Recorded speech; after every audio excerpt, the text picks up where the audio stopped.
Hola a todos, hoy vamos a comenzar la lección 3 de la asignatura Matemática Discreta del grado en Matemáticas de la UNED, en la que nos vamos a centrar en el estudio de las congruencias.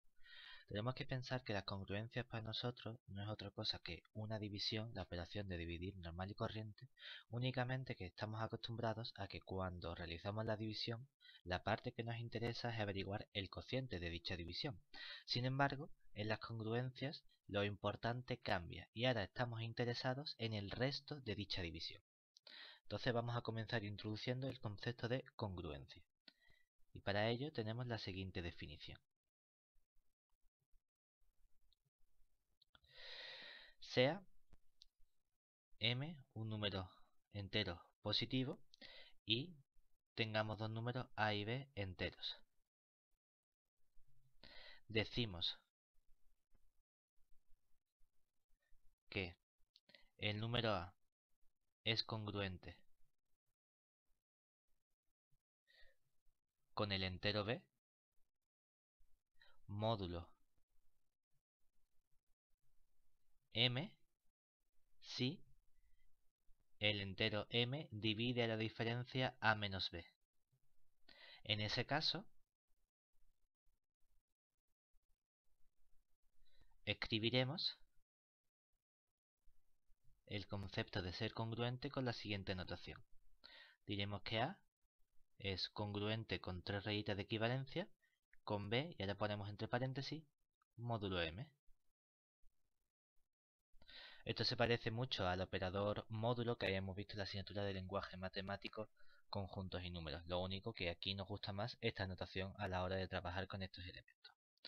Entonces, un primer resultado que obtenemos cuando realizamos módulos es precisamente una consecuencia del teorema de división, ya que cuando estamos calculando el resto, sabemos que si realizamos la división de un número a entre un número m, el resto que obtenemos es siempre un entero que es mayor o igual que 0 y menor estricto que el divisor m con el que estamos trabajando.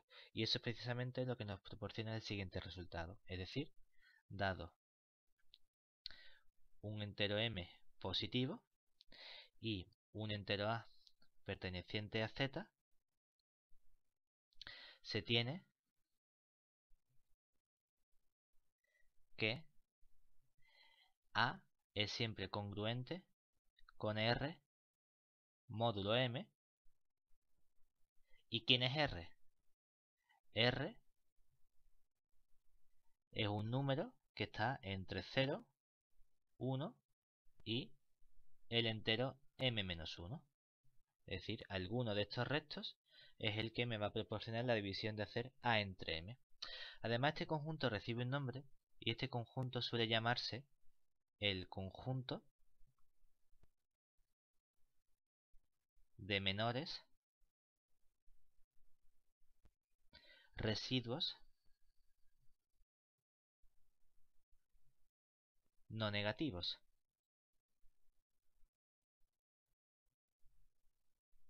Ya que el resto o residuo, que son palabras equivalentes, es lo que nos queda al realizar la división.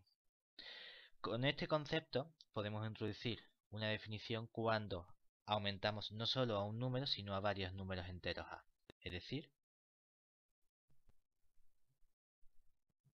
definición, decimos, dado el conjunto, vamos a llamarlo por ejemplo S, de números enteros a su 1, a su 2, hasta, digamos por ejemplo, que tenemos en total m números, es importante que tengamos tantos elementos como grande es el divisor m por el que estamos trabajando, diremos que es un conjunto completo de residuos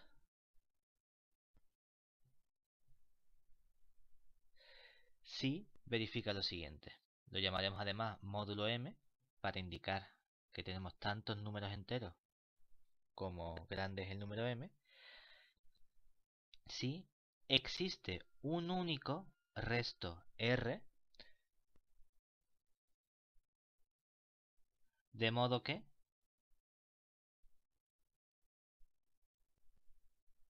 se debe cumplir que cada numerito a su i sea congruente con el resto R. Podemos indicar aquí en vez de esto un R sub i para indicar que son distintos, módulo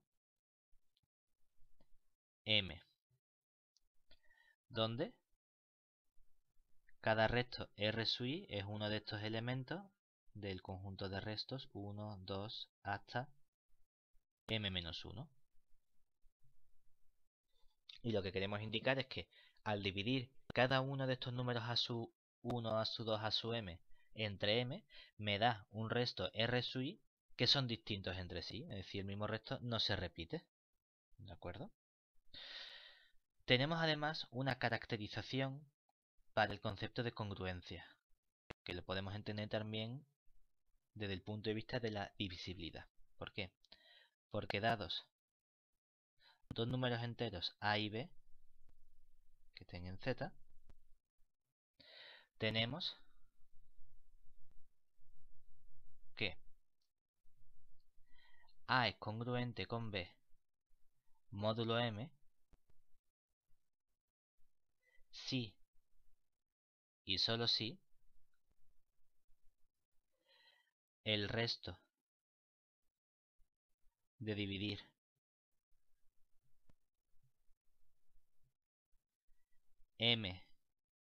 a entre m y de dividir b entre m coinciden. Es decir, lo que estamos diciendo es que a es congruente con b módulo m si y solo si, por un lado, a es congruente con r módulo m y al mismo tiempo, al dividir b entre m, eso me devuelve también el mismo resto R. Es decir, que si tenemos números más grandes que m en ambos casos, el modo equivalente de estudiar que ambos sean congruentes consiste en estudiar el resto de cada uno por separado. El siguiente resultado nos va a permitir a nosotros trabajar un poco con lo que conocemos como el álgebra de la congruencia, en el sentido de que queremos saber qué operaciones se pueden mantener cuando realizamos congruencias entre distintos números. Es decir, si podemos sumar congruencias, si podemos multiplicar congruencias y así de forma sucesiva. Y para eso introducimos el siguiente resultado. Nos dice lo siguiente: dados unos elementos A, B, C, D, H y M pertenecientes a Z, exigimos que el numerito H sea distinto de 0 y el M sea estrictamente positivo, entonces se verifican las siguientes propiedades. Por un lado, tenemos que A es congruente con A módulo M. Por otro lado, tenemos que si A es congruente con B módulo M, entonces B es congruente con A módulo M.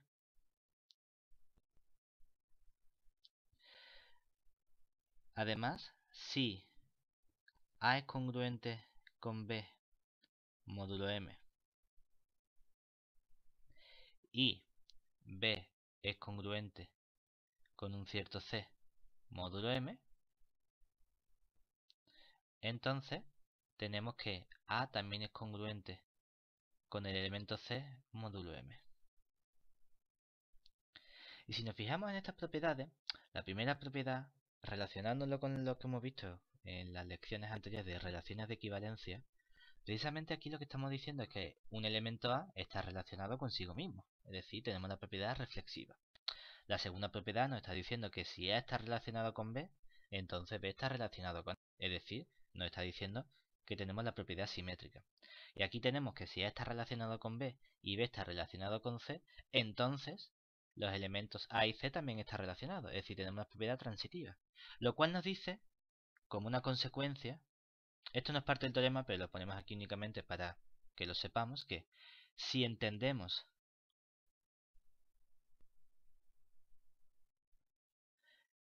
el ser congruentes como una relación, entonces es de equivalencia. Y precisamente esos restos con los que nosotros amasamos R que obtenemos es lo que nosotros vamos a llamar las clases de equivalencia de nuestra congruencia. Pero bueno, no nos hace falta ahora mismo, así que lo dejamos ahí únicamente para que lo sepamos. Además, ¿qué más sabemos? Ahora lo que viene es lo que conocemos como la parte de álgebra de las operaciones. Por un lado, si A es congruente con B, módulo M, y C es congruente con D, módulo M, entonces pasan tres cosas. Por un lado, la suma sigue manteniendo las propiedades de congruencia, es decir, A más C es congruente con B más D módulo M. Quien dice la suma dice la resta, es decir, A menos C es congruente con B menos D módulo M. Y también tenemos la multiplicación. A por C es congruente con B por D módulo M.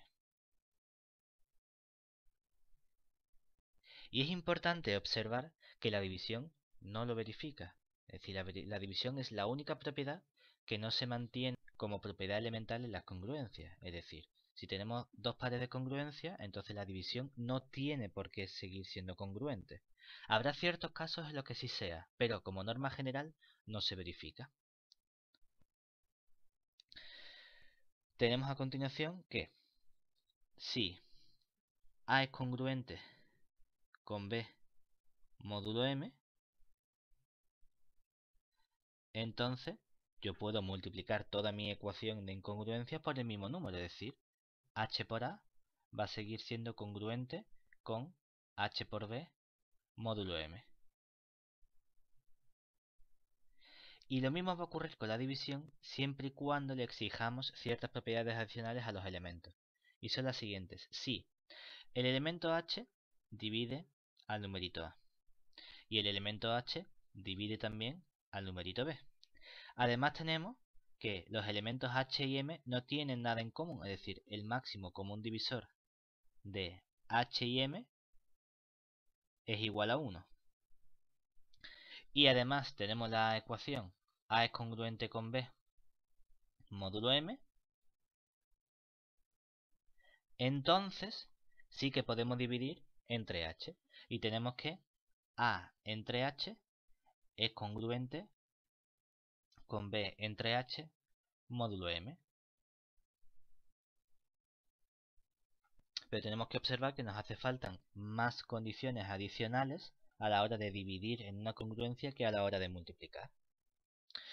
Una vez que hemos trabajado con las congruencias, hemos visto la definición y las operaciones que tenemos entre ellas, el siguiente paso que nos interesa es ver si podemos resolver ecuaciones con congruencias. Y eso es lo que vamos a estudiar a continuación. Ecuaciones con congruencias.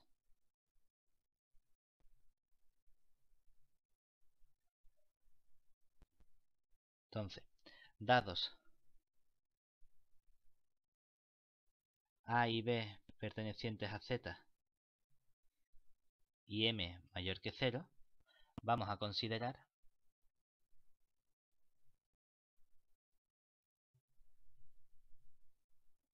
la ecuación dada por A por X es congruente con B módulo M. Y entonces estamos interesados en averiguar los valores X pertenecientes a Z que verifican esta ecuación. Claro, a diferencia de los casos de una ecuación lineal, no es tan sencillo como decir, cojo el numerito A y lo paso dividiendo, porque sabemos que no podemos dividir en general con las congruencias, solo bajo ciertas condiciones. Entonces, ¿que se cumplen las condiciones y podemos dividir? Perfecto, pero si no se cumplen tenemos que buscar un modo alternativo para saber cómo resolver estas ecuaciones. Y lo primero que nos interesa a nosotros es saber cuándo esta ecuación tiene solución.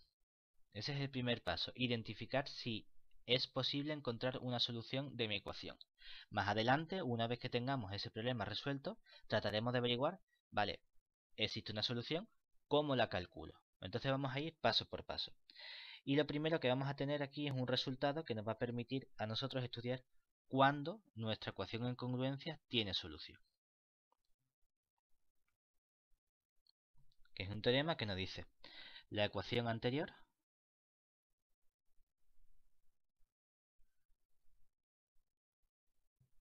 tiene solución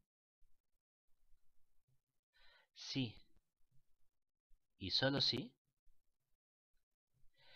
yo llamo D al máximo común divisor del coeficiente A de la X y del divisor M con el que estoy dividiendo, este máximo común divisor tiene que dividir al término independiente B. Siempre que eso ocurra, voy a tener solución de mi ecuación. Además, existen D soluciones independientes.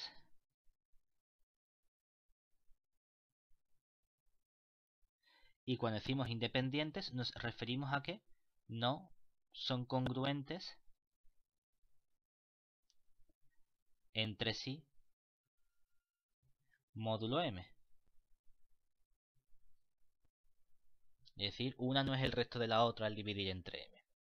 Claro, este primer resultado nos garantiza cuándo hay solución. Pero además, podemos obtener dichas soluciones. ¿Por qué?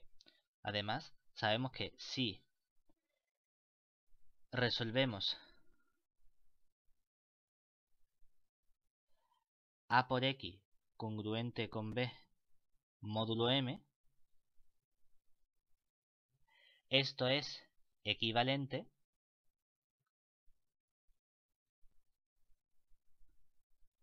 a resolver la ecuación diofántica dada por A por X, A por X más M por I igual a B. ¿Eso qué significa? Que ya sabemos estudiar o resolver estas ecuaciones diofánticas. Por lo tanto, además sabemos que si x0 y su 0 es una,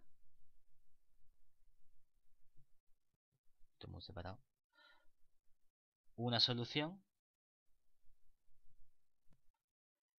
entonces todas las soluciones son de la forma x igual al x sub 0 y ahora le sumamos el parámetro t por m dividido entre d y la y la ponemos aquí, aunque para la ecuación en congruencia no nos interesa la y, únicamente nos interesan los valores de x. Pero bueno, si resolvemos la ecuación diofántica podemos hallar tanto los valores de x como los de y. Y esto sería y sub 0 menos t por a dividido entre d. Y esto nos va a dar una ecuación, una solución independiente para cada valor de t que yo coja entre 0 y menor estricto que el d. Es decir, para 0, 1, 2 hasta d-1. Cada uno de esos valores nos va a dar una solución independiente, que en este caso para la ecuación en congruencia únicamente nos interesarían estos valores de aquí. Aunque como hemos resuelto una ecuación diofántica por el camino, también podemos obtenerlo de este modo. ¿De acuerdo? El siguiente paso, una vez que estudiamos las ecuaciones en congruencias, nos gustaría aumentar la dificultad. Y el modo de aumentar la dificultad es trabajando, en lugar de con ecuaciones de congruencias, con sistemas de ecuaciones. Entonces vamos a considerar ahora sistemas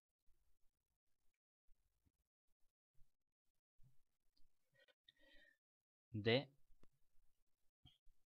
ecuaciones.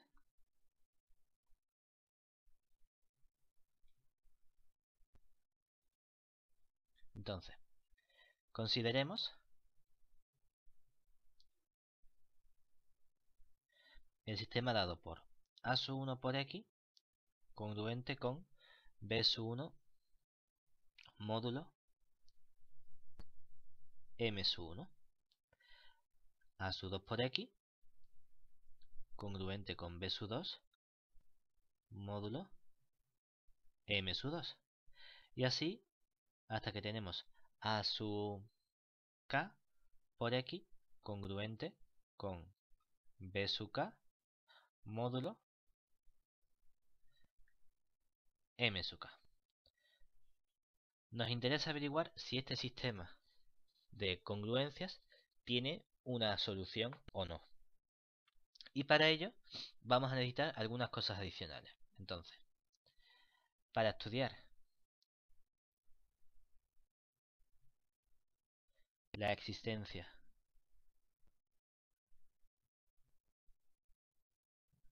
y unicidad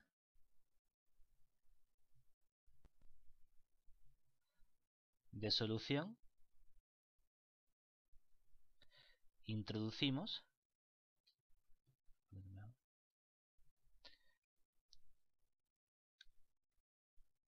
los siguientes elementos. Por un lado, vamos a llamar m mayúscula al producto de todos los elementos por los que estoy dividiendo. Es decir, este va a ser el m sub 1, el m sub 2, hasta el m sub k multiplicando. Y además vamos a llamar m mayúscula sub i a coger este producto de todos y dividirlos entre cada m minúscula sub i correspondiente. Además, sabemos que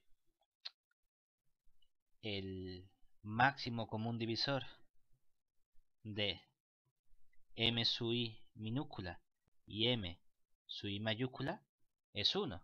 Eso supuesto, aquí estamos suponiendo para ello que los m sub i son distintos de los m sub j. Si no, esto no sería cierto. Cuando esto ocurra, cuando los m sub i sean distintos de los m sub j y el elemento m sub i minúscula no tenga nada que ver con el m sub i mayúscula, podremos escribir por la identidad de Bézout que existen unos escalares alfa sub i y beta sub i, de modo que el máximo común divisor es igual al alfa sub i por el m sub i minúscula más el beta sub i por el m sub i mayúscula. Esto sería la identidad de Bézout aplicada a estos elementos. Y esto es lo que nos va a hacer falta precisamente para garantizar que nuestro sistema de congruencias tenga solución. Tenemos entonces el siguiente resultado, que nos dice: el sistema anterior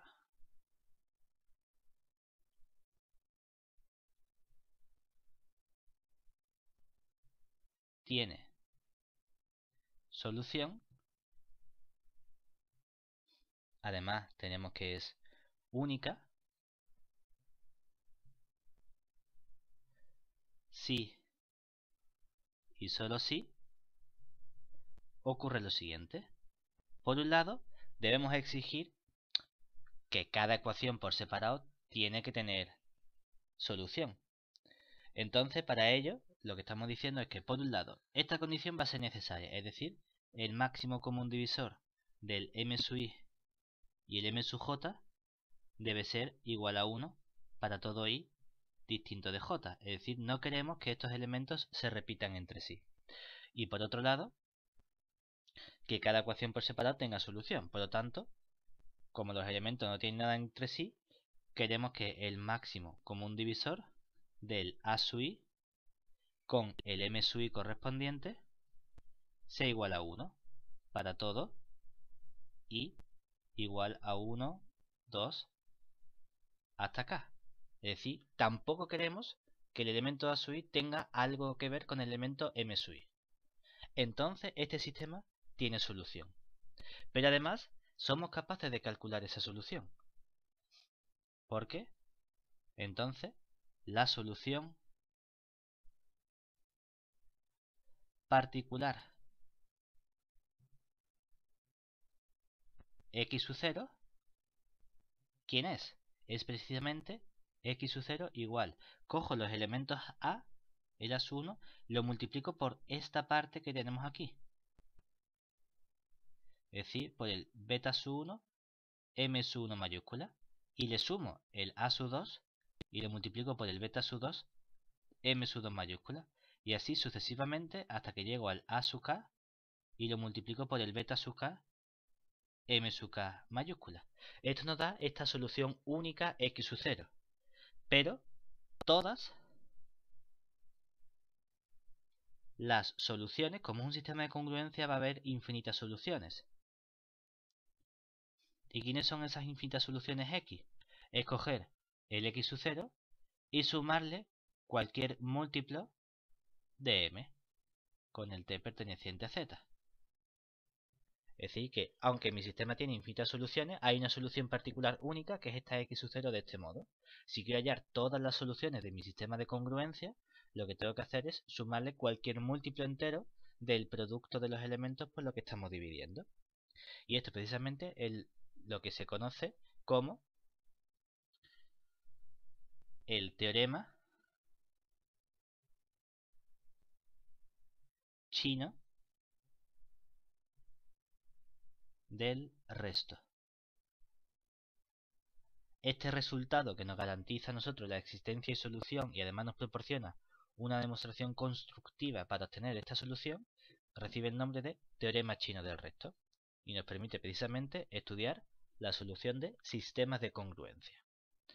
Ahora en esta última parte de la lección que queda vamos a volver a trabajar con las congruencias en el sentido que habíamos introducido inicialmente, no con ecuaciones de congruencia sino simplemente con congruencias a secas.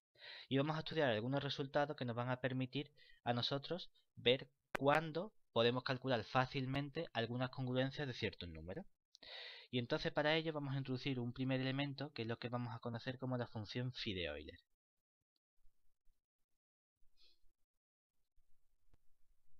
Entonces, sea m un número natural. Definimos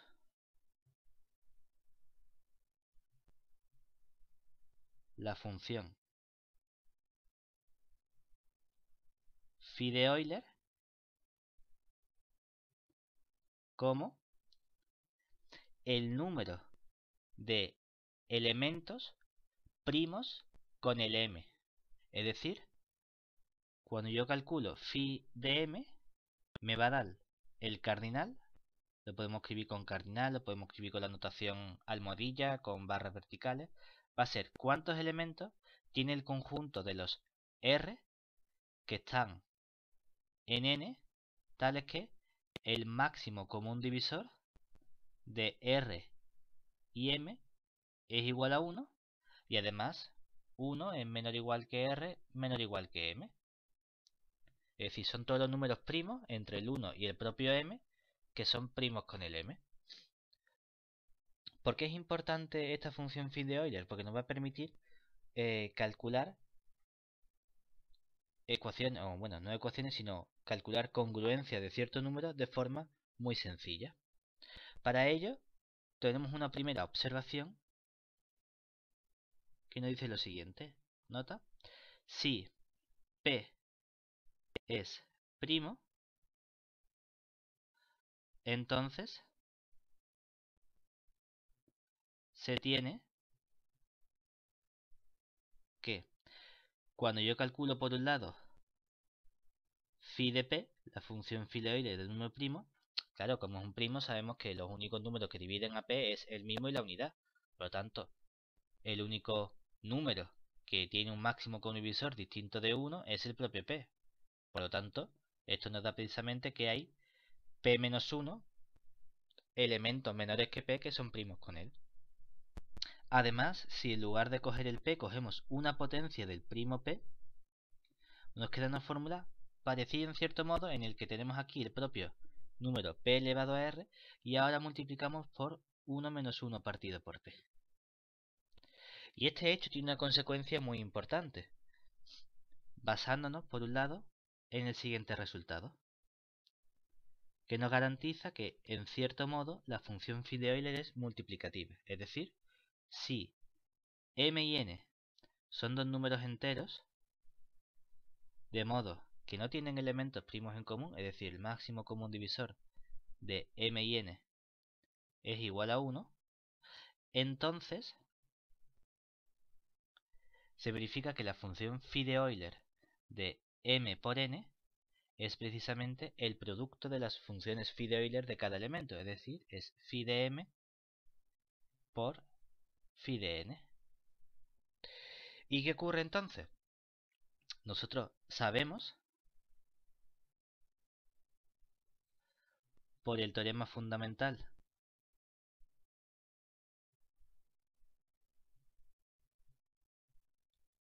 de la aritmética,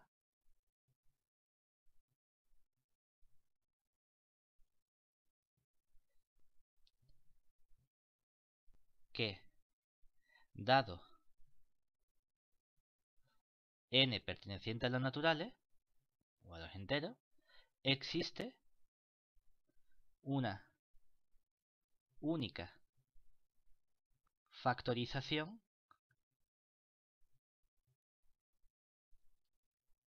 como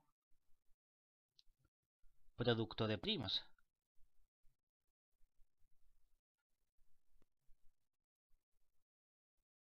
Es decir, hay una única forma de escribir el numerito n como un primo p sub 1 elevado a un exponente r sub 1 por un primo p sub 2 elevado a un exponente r sub 2 por un primo p sub s por un exponente r sub s con los primos p sub i distinto del p sub j para todo i distinto de j.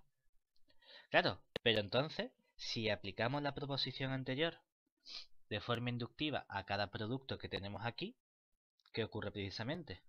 Que entonces, dado un n perteneciente a naturales, con la factorización anterior,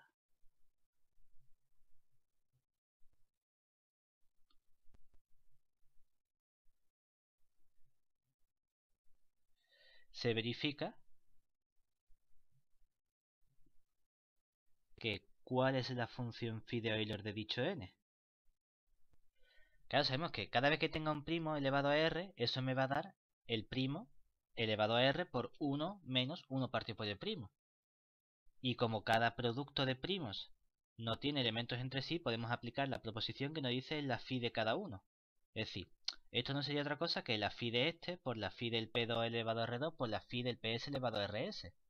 Por lo tanto, eso nos va a dar el producto de todos estos primos elevado a r correspondiente, es decir, n, y ahora por el 1 menos 1 partido del p sub 1 por el 1 menos el partido del p sub 2, es decir, nos va a quedar aquí el producto de 1 menos 1 partido p sub 1 por el 1 menos el 1 partido p sub 2 por el 1 menos el 1 partido p sub s. Y esta fórmula es consecuencia de la multiplicatividad de la función phi de Euler aplicado a primos entre sí y el hecho de que para cada elemento p sub 1 elevado a r sub 1 me da precisamente el p sub 1 elevado a r sub 1 por este factor 1 menos 1 partido por p sub 1. Una vez que tenemos estos resultados, ya podemos estudiar qué ocurre precisamente con nuestras congruencias. Y para ello tenemos tres teoremas con nombre propio que nos van a permitir estudiar las congruencias de forma directa. Por un lado, tenemos lo que se conoce como el teorema de Euler. ¿Qué nos dice el teorema de Euler? Nos dice que, dados dos números enteros a y m, de modo que se tiene que el m es mayor o igual que 1, entonces, ¿qué se verifica? Pues se cumple que si el máximo común divisor de A y M es igual a 1, se tiene lo siguiente. Precisamente que al hacer A elevado al phi de Euler del numerito M, eso es congruente con 1 módulo M. Este resultado tiene una consecuencia directa cuando el numerito M no es un número entero cualquiera, sino que es un número primo, que es lo que se conoce como el pequeño teorema de Fermat.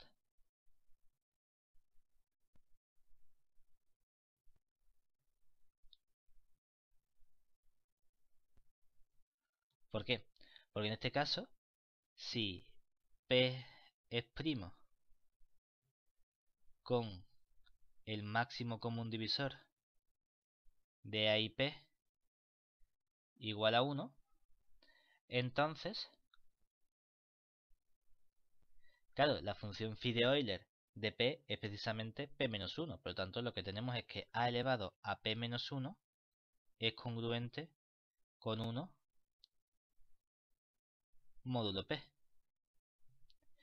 Hay un resultado similar que no aparece en el texto de la asignatura, pero que es útil también conocerlo, que nos dice que si P es primo y no tenemos la condición de que A y P sean primos entre sí, lo único que puedo afirmar es que A elevado a B es congruente con A módulo P. Es decir, la diferencia entre este resultado y el pequeño teorema de Fermat lo que nos está diciendo es que si el máximo común divisor de A y P es igual a 1, entonces además puedo quitar un nuevo término A. A nosotros nos gustaría decir, bueno, pues si tengo A elevado a P y tengo aquí A, factorizo A entre A y se me va. No lo puedo hacer siempre. Necesito que el máximo común divisor de A y P sea igual a 1. Y por último, tenemos lo que se conoce como el teorema de Wilson.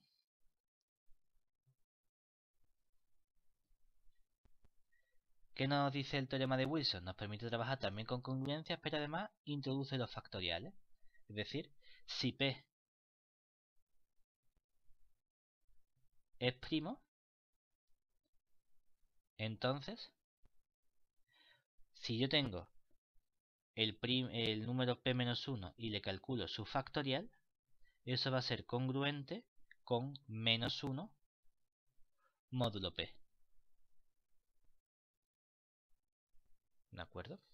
Estos 3 o 4 teoremas, si contamos el tercero que hemos introducido, pero que repito, no aparece en la asignatura, pero es interesante conocerlo también, lo que nos dice precisamente es modo de simplificar congruencias cuando tenemos un exponente y no queremos tener que realizar la multiplicación de forma sucesiva, que va a ser tanto para el teorema de Euler, el pequeño teorema de Fermat, que es un caso particular, o el teorema de Wilson. Todos esos resultados nos van a permitir calcular congruencias de forma más sencilla. Para finalizar la lección de hoy vamos a estudiar algún ejercicio para que veamos cómo se aplican las congruencias.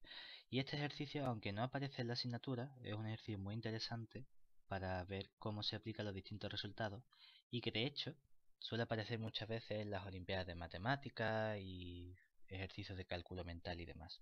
Y entonces nos preguntan lo siguiente. Nos preguntan si es el número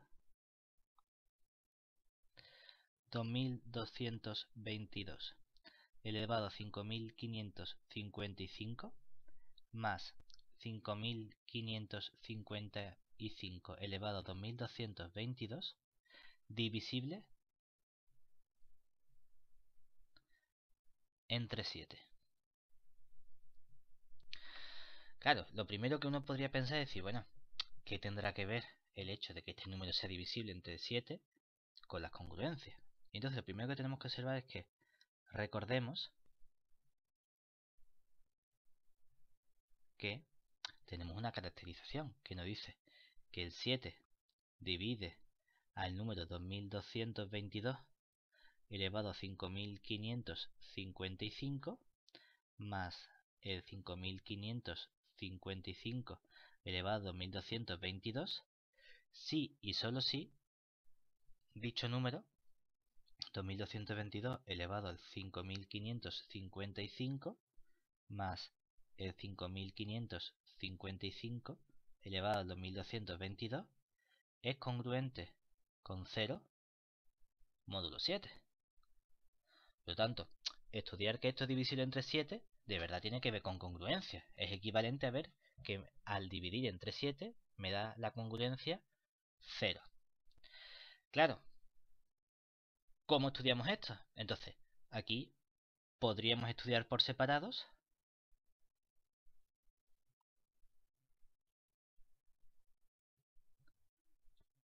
las siguientes congruencias.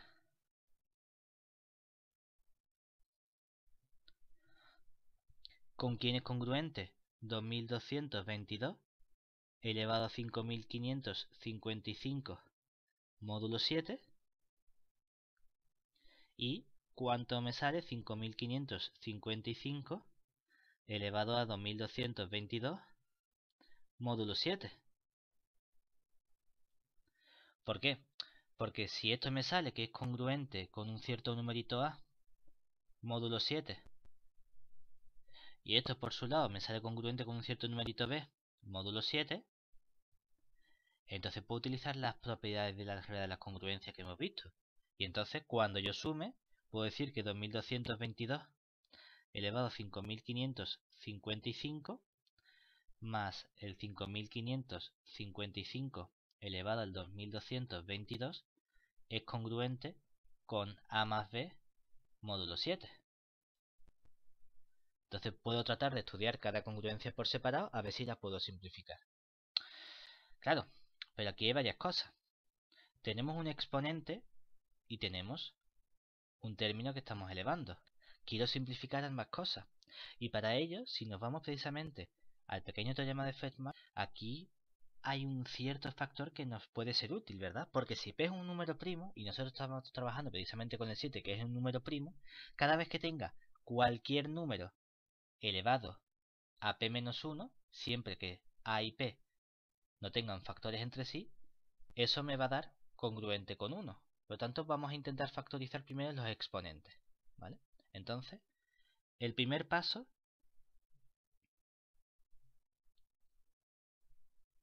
consiste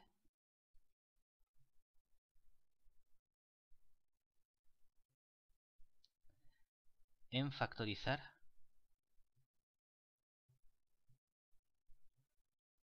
los exponentes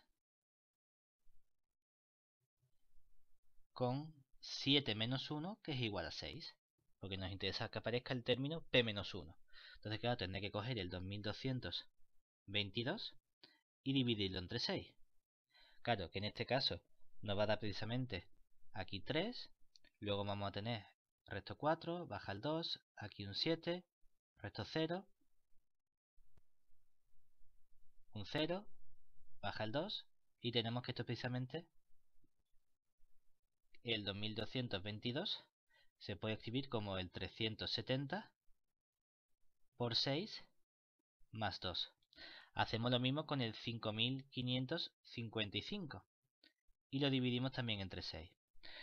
¿Qué nos queda en ese caso? Nos va a quedar aquí un 9, resto 1, baja el 5, divido, nos queda entonces ahora un 2, resto 3, baja el 5, ahora nos queda aquí un 5, resto 5.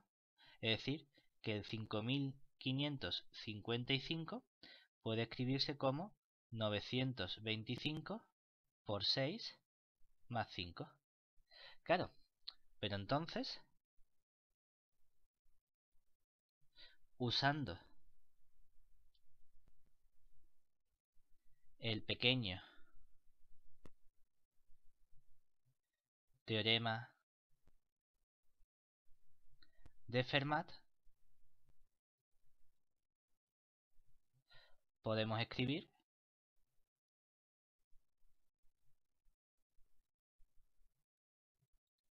lo siguiente. Por un lado, si empiezo con, por ejemplo, con el 2222 elevado a 5555, antes de escribir congruencia ni nada, yo sé que esto no es otra cosa que 2222 y por la factorización que yo he hecho, esto es 925 por 6 más 5. Claro, pero esto es lo mismo, usando las propiedades de las potencias, que escribir el 2222 elevado a 6, todo eso elevado a 925 por el 2222 elevado a 5. Y ahora aquí entra el pequeño teorema de Fermat. ¿Por qué?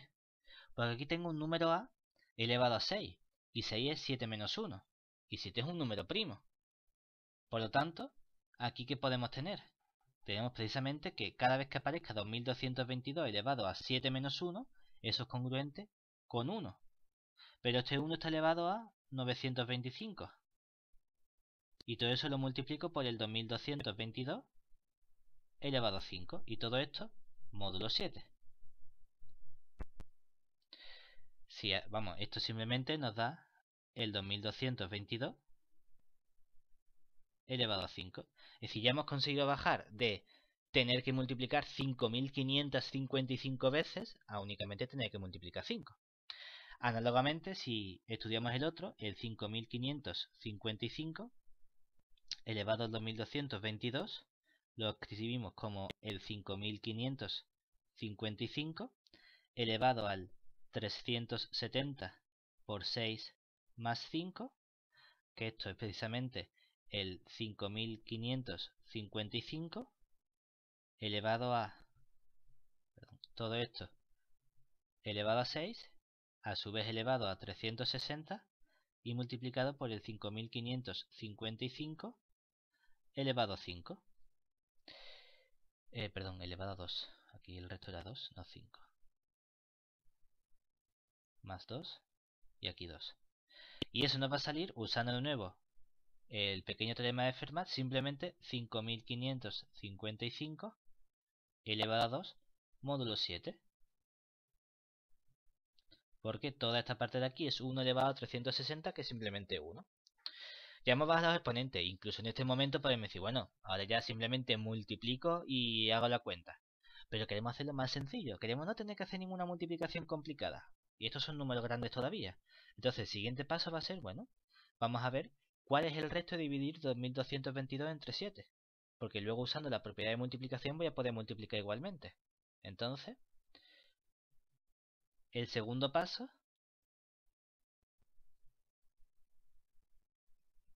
consiste en hallar los restos al dividir 2222 o 5555 entre 7. Por un lado tenemos para el 2222 entre 7, ¿qué nos queda? Nos va a quedar que esto es un 3, aquí nos queda un 1, baja el 2, un 1, un 5, un 2, un 7, un 3, ya lo tenemos, ¿verdad? Aquí únicamente nos interesa el resto 3, es decir, ¿esto qué significa? Significa que cuando yo escriba 2222, eso va a ser congruente con 3 módulo 7. Si ahora hago lo mismo con el 5555 y lo divido entre 7, ¿qué tenemos en este caso? En este caso nos va a quedar aquí un 7, baja un 6, un 5, un 9, baja un 2, un 5, un 3, un 4 y lo tenemos. Es decir, que precisamente el 5555 es congruente con 4 módulo 7. Claro, pero entonces, ¿qué tenemos? Tenemos que el 2222 elevado a 5555, por un lado se haya convertido en congruente con 2222 elevado a 5 módulo 7. Y eso había sido utilizando el pequeño teorema de Fermat. Pero es que ahora, por la propiedad de multiplicación, cada 2222 es congruente con 3. Por lo tanto, si lo multiplico 5 veces, esto me queda que es congruente con 3 elevado a 5 módulo 7. Aquí podemos seguir simplificando, pero antes vamos a irnos a ver qué ocurre precisamente con el 5555 elevado a 2222. Que esto nos había salido congruente con el 5555 elevado a 2 módulo 7. Y eso había sido usando precisamente el pequeño teorema de Fermat. Pero ahora el 5555 es congruente con 4, por lo tanto el 5555 al cuadrado es congruente con 4 al cuadrado módulo 7. Pero ahora queremos utilizar precisamente ambas expresiones. Es decir, para finalizar,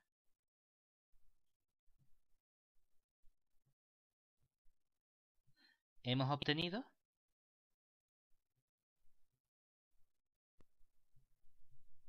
que, por un lado, el 2222 elevado al 5555 es congruente con 3 elevado a 5 módulo 7. Pero decimos, bueno, esto podemos poner congruente, podemos poner simplemente igual. ¿Quién es 3 elevado a 5?